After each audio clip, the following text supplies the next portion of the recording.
Hey guys, welcome back. I hope you're having an amazing day. Let's get right into the stories. The first one is an entitled People story. I had just started my new job as the property manager at a large apartment complex in the suburbs. It was a big step up for me career-wise, and I was eager to make a good impression. During my first week, I decided to park my car in one of the visitor spots while I went into the office to pick up some paperwork. As I was walking back to my car, I heard someone shouting from across the parking lot. "Hey, you can't park there!" a woman yelled as she stormed towards me. I turned to see a middle-aged blonde woman marching over, looking furious. She had the typical Karen haircut and was wearing exercise clothes and sneakers. "Excuse me?" I replied, confused by her anger. "That's my spot," she snapped. "I always park my BMW there when I'm back from my morning jog. Everyone here knows that." I paused for a moment, stunned by her ridiculous claim on a visitor spot in a public parking lot. "Well, I'm sorry, but this isn't a reserved parking spot," I said calmly. "It's first come, first served." The woman scoffed in disbelief. "Ugh, you must be new here. That spot belongs to me. I want you to move your filthy car right now." At this point, I was starting to get irritated with her rude behavior, but I held my tongue and decided to have a little fun with the situation instead. "Oh yeah? And who decides who gets which parking spot?" I asked with a smirk. The woman raised her chin arrogantly. "I do. I'm the self-appointed president of the Neighborhood Watch Committee." I had to stop myself from laughing out loud. This woman was even more delusional than I thought. "Well, I'm the new property manager here," I replied. "So, I'm afraid I outrank you when it comes to parking arrangements on this property." The smug look on the woman's face instantly faded. She looked stunned as she processed what I had just revealed. "Wait, you're the property manager?" she stammered. "That's right. And I can assure you that there are no reserved visitor parking spots here," I said. The woman's cheeks flushed red with embarrassment. She had clearly not expected to be put in her place by the new manager she was trying to boss around. "Oh, I see," she muttered, at a loss for words. "My mistake, then." "No problem," I replied cheerfully. "But in the future, you should really double-check your facts before berating other residents." The woman just nodded silently, looking completely mortified by the entire incident. She turned and hurried away without another word. I watched in amusement as she scurried back to her building, having been completely shut down. Later that day, I sat down in my new office and pulled up the resident records for the complex. It didn't take me long to find who I was looking for: Kara Williamson in 204B. Her file showed numerous noise complaints against her from other residents. Clearly, she was a longtime troublemaker here. I decided to have a chat with Kara about her behavior towards me and the other residents. The next morning, I had one of the maintenance guys leave a fake notice on her car, requesting she come see the property manager immediately regarding a parking violation. About 20 minutes later, I heard a knock at my office door. "Come in," I called out, unable to hide my grin. Kara entered, looking very nervous. "You wanted to see me?" she asked timidly. "Yes, please have a seat," I said, leaning back casually in my chair. Kara sat down across from me, anxiously fidgeting with her hands. "So I wanted to talk to you about that little parking incident yesterday," I began. "Oh yes, I'm so sorry about that," Kara blurted out. "I had no idea you were the new manager. Honest mistake." I nodded. "Yes, I figured it was just a misunderstanding, but I also wanted to discuss your behavior in general around here." Kara shifted uncomfortably as I continued. "The records show you have frequently been disturbing other residents with excessive noise and hostile behavior. And that little parking stunt yesterday leads me to believe you enjoy throwing your weight around." "No, that's not it at all," Kara protested, but the nervous look on her face told me she knew she was in the wrong. "Regardless, things are going to change around here on my watch," I stated firmly. "If we have any more incidents with you harassing residents or claiming public property as your own, you will face eviction. Do I make myself clear?" Kara's eyes went wide with fear. "Yes, of course," she sputtered. "I promise there won't be any more problems from me." "Good. I'm glad we could have this little chat," I said with a smile. Kara nodded and quickly excused herself from my office. I knew I had made my point. She would definitely be behaving herself from now on if she wanted to remain a tenant here. Later that week, I hosted a resident meet and greet so I could start meeting the community properly. As I was chatting with people, I noticed Kara lingering near the back of the room. I excused myself and went over to say hello since she had been avoiding me since our talk. Kara, so nice of you to join us tonight, I said cheerfully. Oh, yes, thanks for having this event, Kara replied awkwardly. Of course, I want to make sure all the residents feel welcome, I said. I paused before adding, especially those who may have gotten off on the wrong foot when I first arrived. Kara flushed red again. Right, about that. I really am sorry for how I behaved before. I appreciate you apologizing, I replied. Let's put it behind us and start fresh, okay? Kara nodded, looking relieved. That sounds perfect. As Kara walked away, I felt a real sense of satisfaction. I had put a neighborhood bully in her place without ruining her life or anything too drastic. It was a victory won through reasonable assertiveness and a little cunning. The residents noticed the change in Kara's behavior, too. In the following weeks, people would come up to me and remark how much more peaceful the complex was now. I was glad to hear my tactics had worked so efficiently. Kara remained a model resident from that point on, having learned it was in her best interest not to trifle with me. My first big challenge at my new job had taught me a valuable lesson. Sometimes you just need to outwit an entitled jerk to put them in their place. I realized Kara was likely accustomed to getting her way through intimidation. But the second someone with actual authority came along, she cowered quickly. In the end, it felt good knowing I had improved life at the complex so quickly. And I never let Kara forget our little parking incident, always greeting her jovially whenever I saw her around the property. The memory of her embarrassment that day would be sure to keep her polite behavior in check. She had messed with the wrong property manager and got a taste of sweet karma in return. The next one is a pro-revenge story. My best friend was married for 10 years with his ex for a total of 13 years. He was absolutely head over heels in love with her like I had never seen before, which I never understood due to her alcohol abuse. She would take it out on him, and when he'd be venting about it, he'd always fall back on, it's not her, it's the illness. A very respectable and admirable stance on it. Last year she asked for a divorce because, after years of what I would call abuse, he had simply run out of gas. Her reasoning for asking for one? When she got fired for testing positive for weed, he wasn't empathetic enough. He admits he wasn't because it had come on the back of one of her drunken tirades where she told him he was a piece of crap who was always trying to control her. When all he ever tried to get her away from was booze for the way she treated him when she was drunk. It took him forever to move on from this, with the divorce following shortly after. And earlier this year, after thinking he was moving on, he calls me to come over, and he's in a bad way. I arrive, and he is absolutely fall-down drunk, going on that she didn't ask for a divorce for those reasons, that she had really been cheating with several other people. The next morning, when he's more coherent, I ask him how he knew. He was cleaning out the spare room and selling/donating stuff he didn't need anymore, and when he went to clear an old tablet, she was still logged on, and all of the evidence was there. He gets that out and says he's going back to bed and asks me to lock up when I leave. Before I left, I looked at the tablet. After seeing what I saw, I wanted to find a way to get even with the horrible and conniving woman, so I took pictures of it all and left. When I got home, I started looking up information about these people. 2 of them were just normal guys. Whether they knew she was married or not, I don't know. But the third comes up as a registered sex offender, still on probation for being such a disgusting pile of crap, and the address listed as 123 Lane City State. Chomo knew that she was married. I immediately knew what I was going to do. Chomo didn't live at 123 Lane. Chomo was living with the conniving ex. She made regular posts about their time together. On top of that, she is an avid weed user and has several firearms because she enjoys sport shooting. So I go into the state's sex offender site and make a report of Chomo not actually living where he's registered, and that Chomo is living in a home with what he has no right to, being a convicted felon and on parole. I include screenshots of the social media posts and all to back it up. I was thinking little would happen but an inconvenience to their lives. Boy, was I wrong. She broke her typical posts with nothing serious trend on social media yesterday with this gem. My year can't get any worse. Chomo lost his job, and I am now facing eviction because I can't afford my rent. So I go on the state court system site to see if it's related, and yes, it was.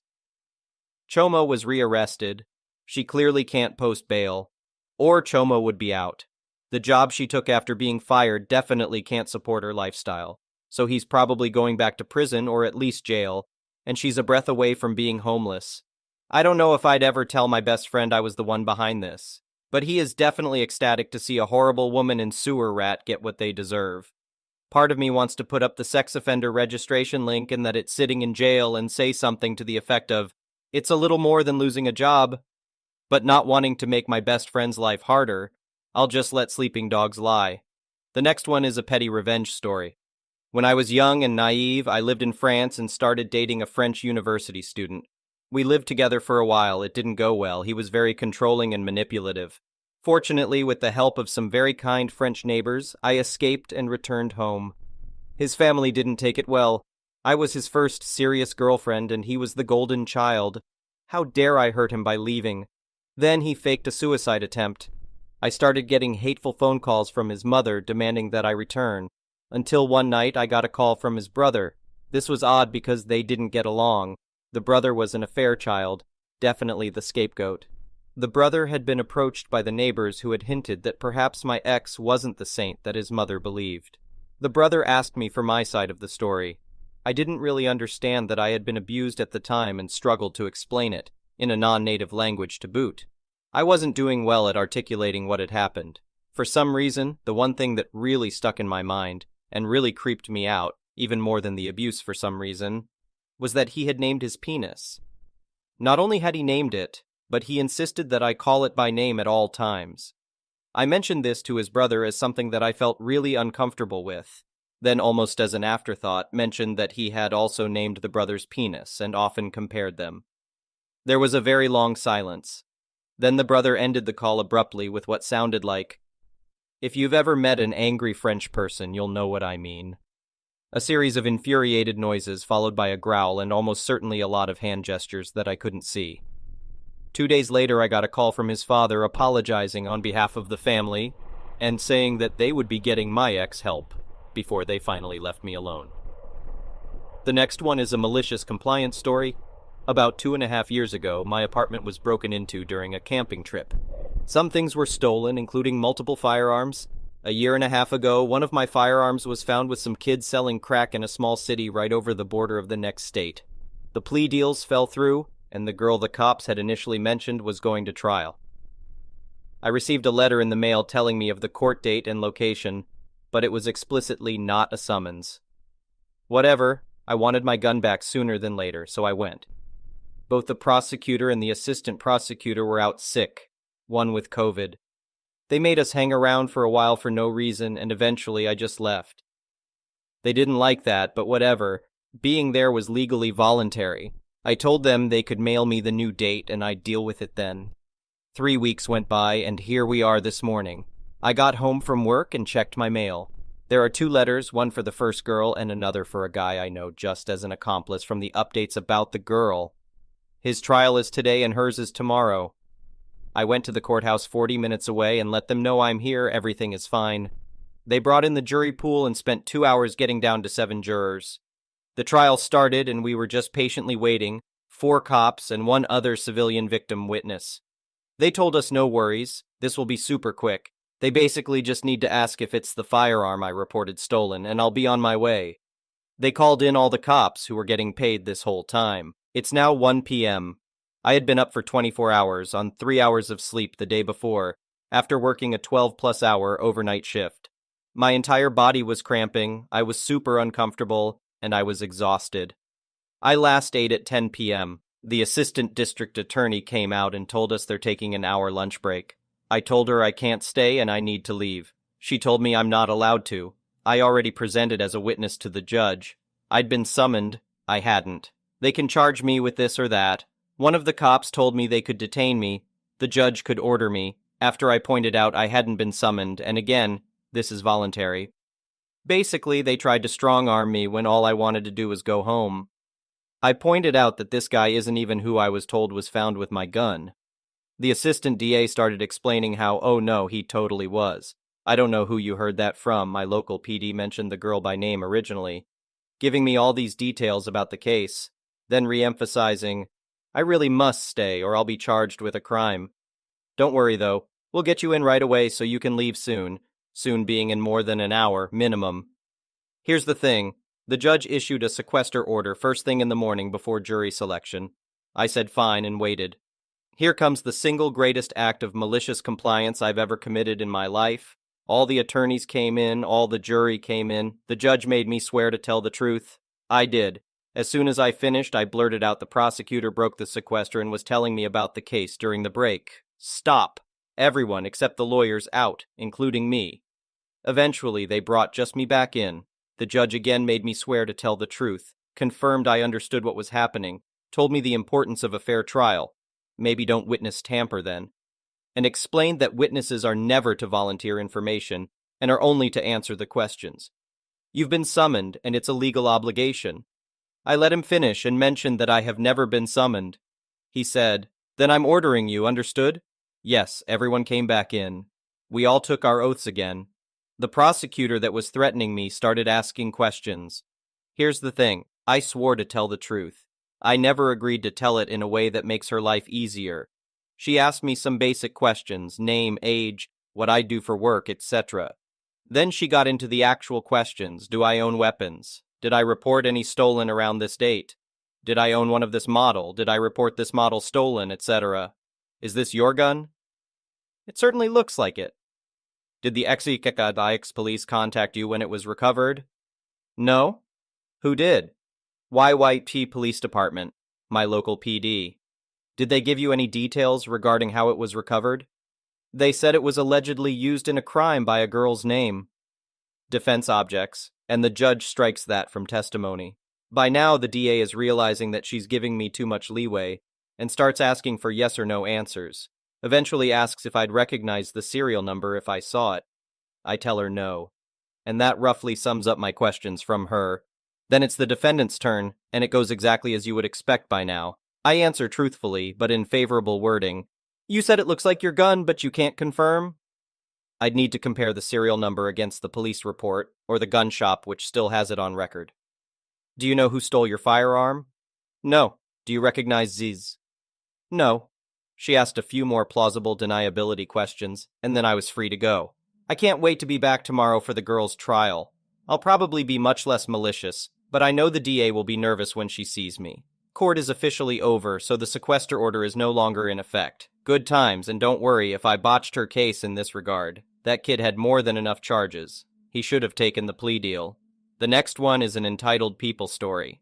Just a few days before Christmas, my husband's older brother's ex-wife called to say that they were in town from Texas and wanted her kids to see their cousins, my kids.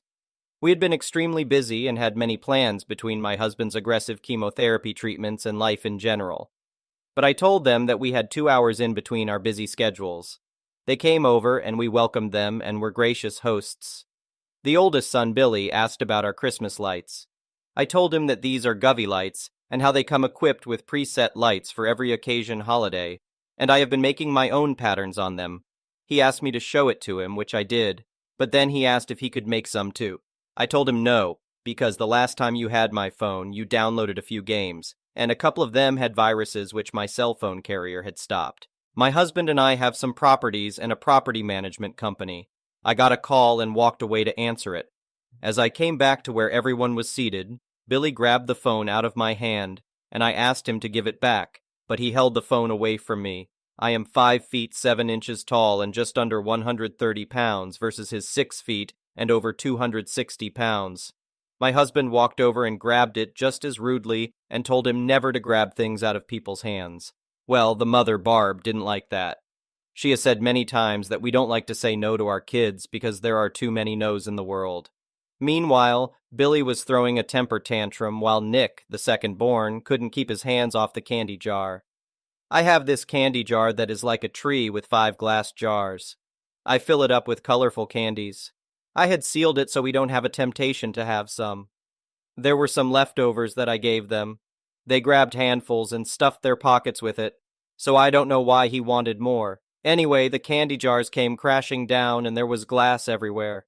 My husband cleaned it all up, and I very calmly told Barb that she owes me $300. She was shocked that I asked because the old me would have just gotten over it. But prior to all this, I had gone out and bought Nike brand t-shirts for the 2 older ones and toys for the younger ones. They opened up the gifts and Nick and Billy both said, Is this all we are getting? So after the candy crash, I went off on them, beginning with, "What did you get for my kids? A couple of small card games? Did we say anything about it?" My kids thanked you and went about to play. They left in a huff because I reminded them that we have prior commitments, hopefully never to see them again. Barb left my husband's brother after she lost 80 pounds. My brother-in-law is now deceased. So done with selfish people. Thank you for watching. I would really appreciate it if you could like the video and subscribe to our channel if you haven't already.